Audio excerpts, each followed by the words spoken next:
नमस्कार दोस्तों, पीडब्ल्यू ज्ञान कोश पर एक बार फिर से आपका बहुत बहुत स्वागत है। दोस्तों, नेपाल की डेमोक्रेसी डगमगाती हुई दिखाई पड़ रही है, जहां पर फॉर्मर किंग ज्ञानेंद्र उनको वेलकम करने के लिए 10,000 सपोर्टर्स काठमांडू के त्रिभुवन इंटरनेशनल एयरपोर्ट पर इकट्ठा होते हैं। ये बात कहीं ना कहीं नेपाल की करंट जो पॉलिटिकल पार्टीज है, जैसे नेपाल की कांग्रेस हो गई, वहां की यूनियन एक मार्क्सिस्ट पार्टी हो गई या माओइस्ट हो गए, उन लोगों के लिए एक सवाल खड़ा होने लग गया है कि जो सपना लेकर के नेपाल की जनता ने डेमोक्रेसी को सपोर्ट किया था 2006 से 2008 के बीच में, जब 7 पार्टी अलायंस ने अपना रूल कंटिन्यू किया था, बट उससे लोगों को कुछ नहीं मिला। डेमोक्रेसी में यह कहा जाता है कि for the people by the people, वो चीजें हम बहुत पढ़ते हैं, बट वहां पर एक्चुअल में देखा गया कि डेमोक्रेसी की जगह तो इलेक्ट्रोक्रेसी हो गई। वहां पर बहुत सारे रिसोर्सेज पर माफियाओं ने अपनी पकड़ बना ली, और पावर के नाम पर एक तरफ जहां मोनार्क को 2008 के टाइम पे हटाया गया था, उसकी जगह अब 3 से 4 मोनार्क बन के बैठ चुके हैं, जिसके चलते आज वो देश एक होता है ना कि करप्शन के चंगुल में चढ़ा गया।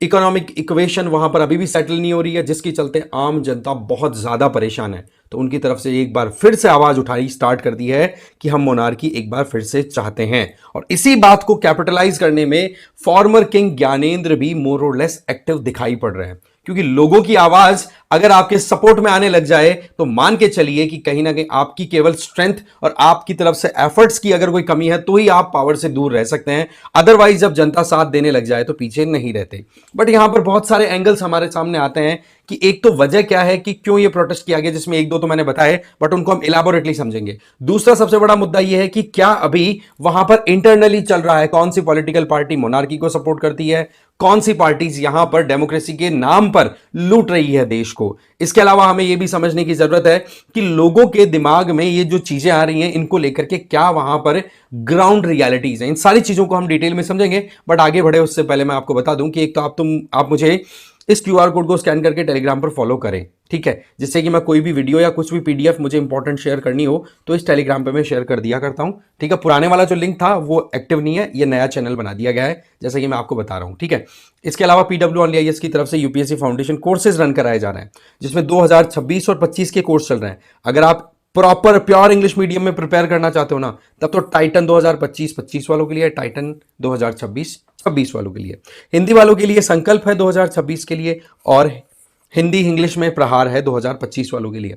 इन सब में आपको देखो लाइव एंड रिकॉर्डेड क्लासेस मिलेगी, जीएस प्लस सी सेट, फिर आपकी प्रीलिम्स की तैयारी के लिए टेस्ट सीरीज या फिर एमसीक्यू प्रैक्टिस, प्लस आपके मेंस क्वेश्चन आंसर राइटिंग, ये भी आपकी करा दी जाएगी, ठीक है जी। फिर उसके बाद में आपको ई बुक्स भी दी जाएंगी, जिससे कि आप सेल्फ स्टडी कर सके। एडमिशन बिल्कुल ओपन है, लिंक और बाकी डिटेल्स डिस्क्रिप्शन बॉक्स में शेयर्ड है। बाकी रेट आप देख सकते हैं मात्र 8,000 में, तो फाउंडेशन एकदम बढ़िया लग जाएगा। तो बात कुछ ऐसी है कि नेपाल में 2006 से 2008 के बीच में एक गजब का प्रोटेस्ट उठा था, जिसमें यह डिमांड थी कि हमें भी डेमोक्रेसी बन जाना है। और वो डेमोक्रेसी बनने के नाम पे जो शुरुआत हुई थी, उससे अभी आम आदमी को कोई बेनिफिट नहीं हो रहा ना, तो वो अब ऊब चुके हैं। वो चाहते हैं कि हमारे लिए तो जो मोनार्की थी वो ही सही है। अब आप देखो, ये जो ट्रांजिशन था, इसके पीछे कहीं ना कहीं लोगों का खुद का पूरा एफर्ट था, बट अगेन लोग अब नाराज हो रहे हैं वहां पर पार्टी से, क्योंकि पिछले 2008 से लेकर के मोटी मोटी हम काउंटिंग करें तो आज तक 2025 तक आप आ चुके हो। कितनी सरकारें बननी चाहिए थी? 5 के हिसाब से कितनी सरकारें बननी चाहिए थी भाई? 3 4 खींच के 5 सरकारें बदल जाती। 13 सरकारें बदल चुकी हैं, और अभी लेटेस्ट जो इलेक्शन हुआ 2022 का, उसमें भी वहां पर खिचड़ी सरकार चल रही है। एकदम क्लियर कट मेजोरिटी किसी भी पार्टी को मिलती नहीं है, जिसके चलते वहां पर लोगों में एक आक्रोश है कि बोले क्या मतलब मजाक बना रखा है। पॉलिटिकली देश बिल्कुल स्टेबल नहीं है। इकोनॉमी जिस तरीके से पहले स्ट्रगल करती थी मोनार्की के टाइम पे, उससे भी बदतर हालत अभी के हो चुके हैं। करप्शन इतना बढ़ गया है कि फैमिलीज, गिनती की कुछ फैमिलीज है ना, वो ही अपने हाथ में पावर रखना चाहती है, और कुल मिलाकर के उसके चलते देश में लूटपाट का माहौल बना हुआ है। इसलिए क्या बोला जा रहा है? Vacate the royal palace for the king, come back king, save the country, long live our beloved king. इस तरीके की चैंटिंग हुई है क्राउड की तरफ से। अब देखो, बात कुछ ऐसी है कि मोनार्की नेपाल में पिछले 250 सालों से लगातार चलती आई है। तो यहां पर 2001 में ज्ञानेंद्र, जो कि अभी के टाइम पे कहो कि फॉर्मर किंग, जिनको 2008 में हटाया गया था, उनकी अगर बात करें तो 2001 में जब इनके भाई वीरेंद्र वीर विक्रम शाह और उनकी फैमिली को लोगों ने इनके घर में घुस करके रॉयल फैमिली के बहुत सारे लोगों को मार दिया था, तब उनमें से गिनती के एक दो जनों में ये ज्ञानेंद्र जी खुद बचे थे। ठीक है, फिर उसके बाद में ये था कि चलो कई मतलब चलो पहले भी क्या 1990s के टाइम पे एफर्ट हुए थे डेमोक्रेसी लाने के लिए, ला भी दी गई थी, बट अगेन डेमोक्रेसी वहां पर फेल हुई तो मोनार्की ने अपनी पावर बनाई। फिर मोनार्की को वापस खत्म करने के लिए वहां पर प्रोटेस्ट हुए, रॉयल फैमिली को मार दिया गया। फिर ये जो ज्ञानेंद्र जो थे इनको कॉन्स्टिट्यूशनल हेड भी बनाया गया था कि इनके हाथ में एग्जीक्यूटिव पॉलिटिकल पावर तो नहीं होगी, बट यस इनको हम एक चेहरे के तौर पे हम कंटिन्यू करेंगे। तो 2005 तक ये कंटिन्यू करते रहे इस तरीके से कॉन्स्टिट्यूशनल हेड के फॉर्म में। ठीक है, बट वहां पर आप क्या देखते हो कि मायोइस्ट रिबेल जो थे वो लगातार एंटी मोनार्की एफर्ट कर रहे थे कि कैसे भी करो मोनार्की को खत्म ही कर दो। तो फिर राजा ने क्या किया कि पार्लियामेंट का जो गवर्नमेंट का सिस्टम जो चल रहा था, ठीक है, थोड़ा बहुत डेमोक्रेसी पार्शियल इंट्रोड्यूस हुई थी, उसको खत्म कर दिया। ठीक है, पॉलिटिकल लीडर्स जर्नलिस्ट उनको जेल में डाल दिया। तो ज्ञानेंद्र बिल्कुल एब्सोल्यूट पावर ले चुका था, इमरजेंसी डिक्लेयर कर दी, आर्मी जो है वो सारी रूल करने लग गई। बट अगेन जब ये पावर इन्होंने मिस यूज करनी स्टार्ट की तो ऐसे में फिर लोग जो थे कॉमन मैन वो स्ट्रीट पे उतर गया और टारगेट हो गया कि भाई ज्ञानेंद्र को सत्ता से हटाओ। तो 2006 में अल्टीमेटली ज्ञानेंद्र ने, ये जो किंग है वहां के, उन्होंने अपनी सत्ता छोड़ दी और एक तरीके से कितना कि मल्टी पार्टी सिस्टम वहां पर आया जिसको 7 पार्टी अलायंस भी बोला जाता है। एसपीए के नाम से भी आपने एनसीईआरटी में पढ़ा होगा, एसपीए के नाम पे काम करना स्टार्ट कर दिया। उसमें मायोइस्ट हैं वो सारे मिलकर के, मायोइस्ट हो गए, मार्क्सिस्ट हो गए, वहां की कांग्रेस हो गई, इन्होंने मिलकर के अपना रूल कंटिन्यू किया। बट अगेन जब कॉन्स्टिट्यूशन 2015 में बना, पहली चीज तो कॉन्स्टिट्यूशन बनाने में 7 साल लगा दिए इन लोगों ने। ठीक है, 2008 में काम शुरू किया, 2015 तक बन के आया और जैसे ही कॉन्स्टिट्यूशन बना तो अपने ही जो मधेसीज है ना, लोकल्स, उनको कहीं ना कहीं डिवाइड करने का काम कर दिया इस तरीके से। मतलब प्रोविंसेज हैं वो इस तरीके से काटी, जो भी पार्लियामेंट्री सीट्स हैं उनको इस तरीके से डिवाइड किया कि जो मधेसीज जो कि इंडिया के साथ में कनेक्टेड रहते हैं उनको आप डिवाइड करके रखो। तो ऐसे में इंडिया भी बहुत ज्यादा हताहत हुआ था इस बात को लेकर के, बोले क्या कॉन्स्टिट्यूशन बनाया है तुम लोगों ने कि इस तरीके से एक ही कम्युनिटी के लोगों को डिवाइड कर दिया। इस बात को लेकर के इंडिया नेपाल के रिलेशन वहीं से डिटेरियोरेट होना स्टार्ट होते हैं जब इंडिया ने फिर अनकंडीशनल अनऑफिशियल ब्लॉकेड लगा दिया, क्योंकि नेपाल देखो लैंडलॉक कंट्री है, सीधा सी से कनेक्टिविटी है नहीं। तो ऐसे में जो भी ट्रक्स थे वो आना जाना जो थे इंडिया के थ्रू हुआ करते हैं ट्रेड के लिए, कोलकाता पोर्ट और इधर से, तो ऐसे में वो रुक गया था। तो उस टाइम पे बड़ी एक तरीके से सवाल उठने लगे थे, इंडिया तो बोले हमारे ऊपर बिग ब्रदरली ट्रीटमेंट देता है। तो इंडिया भी फिर थोड़ा सा नॉर्मलाइज करने में लग गया कि भाई चलो ठीक है आप अपने हिसाब से अपने सिस्टम को रन करो। बट इंटरनली अगर देखें तो लोग बहुत अभी नाराज हैं, ये दिखाई पड़ रहा है। ठीक है, अब मैंने जैसे बताया कि ज्ञानेंद्र 2006 में एक तरीके से मल्टी पार्टी गवर्नमेंट आती है तो वो थोड़ा सा डिक्लाइन कर जाते हैं पावर में, है ना।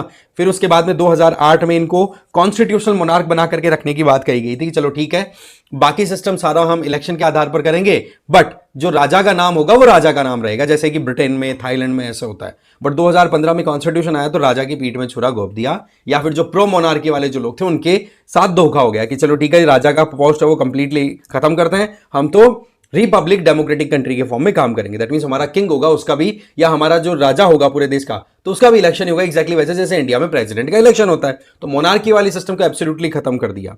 बट मोटी बात क्या है कि यहां पर पहले हिंदू सिस्टम हुआ करता था, हिंदू मोनार्की थी ये, इसको हटा करके सेक्युलर रिपब्लिक लाने की बात की गई, बट वो बातें धरी की धरी रह गई। उल्टा जो सिस्टम मोनार्की के टाइम पे प्रॉपर्ली चल रहा था वो चीजें अब खत्म हो गई। आप यहां पर देखो कि 50 साल के एक कारपेंटर, नाम उनका कुलराज श्रेष्ठ, इनका यह कहना है कि 2006 में जब किंग ज्ञानेंद्र को हटाने के प्रोटेस्ट हुए थे तो मैं बहुत जोरों शोरों से प्रोटेस्ट करने वालों में से एक था कि हां राजा को हटना चाहिए। पर आज जब मैंने ये देख लिया कि इतने समय के बाद में मेरे देश के साथ में केवल इन पॉलिटिकल पार्टीज ने धोखा किया है, करप्शन बढ़ाया है, पॉलिटिशियन जो पावर में आते हैं वो अपने खुद के पॉकेट भरने में लगे हैं, फैमिली पॉलिटिक्स करते हैं, बोले इसके चलते हैं जो मोनार्की में हमारे पास था ना वो भी हमसे छिन गया, तो हमें मोनार्की दोबारा चाहिए और ये चीज हमें खुद को हमारी गलती करेक्ट करने का पूरा मौका मिले। इस तरीके की बातें वो जो है वो उठ रही है वहां पे। ठीक है, तो ये हालात जो है ना ये वाकई में बड़े कंसर्निंग हो रहे हैं नेपाल की पॉलिटिकल पार्टीज के लिए पर्टिकुलरली। वैसे देखा जाए तो अभी इस तरीके के भी कयास हैं कि हाँ भाई अभी रिसेंटली ज्ञानेंद्र इंडिया की विजिट पे आते हैं और यहां पर आरएसएस चीफ मोहन भागवत जी हैं, उनसे भी मीटिंग होती है, और यूपी के चीफ मिनिस्टर योगी आदित्यनाथ हैं, उनसे भी मीटिंग होती है। अच्छा एक चीज मैं आपको बता दूं, योगी आदित्यनाथ से इनकी जो एक नजदीकी है वो तो आप मान के चले 2018 में भी इनकी पहले मीटिंग हुई है। ये जो न्यूज है द हिमालयन की, farmer king Shah meet Uttar Pradesh CM Adityanath इन लखनऊ, ये 2018 की न्यूज है, तब से ये लगातार कांटेक्ट में हैं। बट द पॉइंट इज कि अभी के टाइम पे सिचुएशन कहीं ना कहीं फेवरेबल बनती चली जा रही है। बट हमें यहां पर समझने की जरूरत है कि ये सरकार अगर खत्म होती है और मोनार्की अगर आती है तो उसके क्या क्या एस्पेक्ट्स हैं, किन चीजों पर अभी हमें ध्यान देने की जरूरत है, या फिर हम ये कहें कि वहां पर क्या माहौल बन रहा है। तो इसमें देखो, एक तो क्या है कि नेपाल में भी यूएस, इंडिया, इन कंट्रीज की तरह डीप स्टेट बैठा है। वो डीप स्टेट इतनी आसानी से मोनार्की को एंट्री नहीं लेने देगा। जो एक तरीके से लेफ्ट लिबरल आइडिया का जो काम होता है कि हाँ भाई कोई किसी का कुछ नहीं, अब सबके ऊपर सबका अधिकार है, बट वो अपने पॉइंट गेन करने के चक्कर में कहीं ना कहीं प्रॉब्लम्स क्रिएट करता है। तो वो डीप स्टेट का जो कॉन्सेप्ट आया था ना, वो मोर और लेस यहां पर भी एप्लीकेबल होता है। ठीक है, इसके अलावा वहां पर नेपाल में जो भी पॉलिटिकल पार्टीज हैं उनकी तरफ से गिनती क्या, आपने दो चार नाम सुने होंगे। एक तो केपीएस ओली शर्मा है ना, एक आपने प्रचंड देव शेर देव देव बहादुर देवबा, ये तीन चार नाम आपने घूम फिर करके सुने होंगे। इन्हीं में से कोई ना कोई सा आता रहता है, 13 बार जो सरकारें बनी उन्हीं में। तो बोलो हो क्या रहा है ये हमारे यहां पर। नेपाल के लोगों का ये कंसर्न है कि हमारे यहां पर जो यूथ आउट माइग्रेशन है वो नहीं रोक पा रही हैं सरकारें। हमारे यहां पर इंडस्ट्रीज डिक्लाइन कर गई, बिजनेसेस हैं वो अभी सस्टेन ही नहीं कर पा रहे हैं। एजुकेशनल रिफॉर्म्स की बात बड़ी बड़ी पॉलिटिकल पार्टीज के द्वारा कर दी जाती है, बट केवल वो बड़े बड़े शिगुफे डायलॉग ही रह गए और कुछ ही नहीं है। और इकोनॉमी तो बहुत बुरे हालात में घुस चुकी है, डेट रेडन कंट्री बन चुका है। चाइना से ये जो कम्युनिस्ट वाले जो आइडियोलॉजी, मार्क्सिज्म वाली आइडियोलॉजी वाली पार्टीज हैं, ये इतना ज्यादा इन्वेस्ट करा रही हैं जो कि इनसे वापस रीपे भी नहीं हो पाएगा, चाहे फिर इनको अपना देश ही क्यों ना बेचना पड़े, है ना। तो हालात इस तरीके के हैं कि जब आप अपनी नेशनल आइडेंटिटी को ही नहीं बचा पा रहे हो, आप अगर अपना स्वाभिमान ही नहीं बचा पा रहे हो, तो कैसे सरवाइव करोगे। तो वो आइडेंटिटी या एग्जिस्टेंशियल थ्रेट वाला जो एक फियर है ना, वो भी कहीं ना कहीं नेपाल के लोगों के दिलो दिमाग में बैठ रहे हैं। बट हमें यहां पर कुछ रियलिटी चेक्स लेने की जरूरत है, क्योंकि ये जो प्रोटेस्ट है, इस प्रोटेस्ट में जो एंटी डेमोक्रेटिक प्रोटेस्ट या प्रो मोनार्की प्रोटेस्ट है, इसमें एक political party lead role play करती है, दैट इज राष्ट्रीय प्रजातंत्र पार्टी, आरपीपी नेपाल की। ये पार्टी मोनार्की को सपोर्ट करती है, नेशनल आइडेंटिटी को सपोर्ट करती है। बट इसके साथ इशू क्या है कि 2022 का जो रिसेंट इलेक्शन हुआ है, उस इलेक्शन में इस पार्टी को केवल 6% वोट मिले, मतलब 275 की पार्लियामेंट में केवल 14 सीटें मिली हैं। तो इनको एक तो अपने नंबर ऑफ सीट्स को बढ़ाने की जरूरत है। वहीं पर नेपाल में मोनार्की को सपोर्ट करने वाली जो कम्युनिटी है उसका नाम है खस आर्या कम्युनिटी। क्या नाम है? खस आर्या कम्युनिटी। तो ऐसे में केवल एक कम्युनिटी के आधार पर मोनार्की रिवाइव करे, ये बड़ा मुश्किल हो जाता है। तो ऐसे में अभी 3-4 ऐसे एस्पेक्ट्स हैं जिन पे जो ज्ञानेंद्र हैं उनको काम करने की जरूरत है, नेपाल के लोगों को काम करने की जरूरत है, अगर वो मोनार्की को लाना चाहते हैं, अगर वो अपना जो खोया हुआ, मतलब कुछ नया पाने के चक्कर में जो था उसको खोया है उसको रिवाइव करना चाहते हैं। तो पहला काम राष्ट्रीय प्रजातंत्र पार्टी को स्ट्रांग बनाना होगा। नंबर 2, किंग जो है उनको केवल जो ये खस आर्य कम्युनिटी है ना, इसके अलावा दलित, जनजाति, मधेसी, इनके साथ में जिनके साथ में भी अभी डेमोक्रेसी आने के बाद प्रॉब्लम हुई है, उनको अपने फेवर में लाने की जरूरत है। साथ ही साथ इंडिया जैसे बड़े कंट्रीज, उनको भी अपने फेवर में लेके चलना होगा। तो ऐसे में पॉलिटिशियंस से या लीडर्स से जो मीटिंग हो रही है, ज्ञानेंद्र जो है king, farmer king of Nepal, उनकी, वो इस तरफ इशारा भी कर रही है कि इन चीजों को वो समझ के चल रहे हैं। तो कुल मिलाकर के अभी नेपाल की सिचुएशन कुछ ऐसी है कि वहां पर एक और टर्मोइल की सिचुएशन वहां पर क्रिएट होती हुई दिखाई पड़ रही है। बट यस, ये इतना आसान भी नहीं होगा। बट अगेन यहां पर एक चीज तो बोली जा सकती है कि धीरे धीरे रे मना, धीरे सब कुछ होए, माली सींचे सो घड़ा, ऋतु आए फल होए। बाकी तो देखो समय बताएगा, जब भी ऋतु आएगी तब। ठीक है, तो ये एक इंपॉर्टेंट अपडेट था, सोचा आपके साथ शेयर करूं। इस वीडियो में इतना ही। Thank you very much.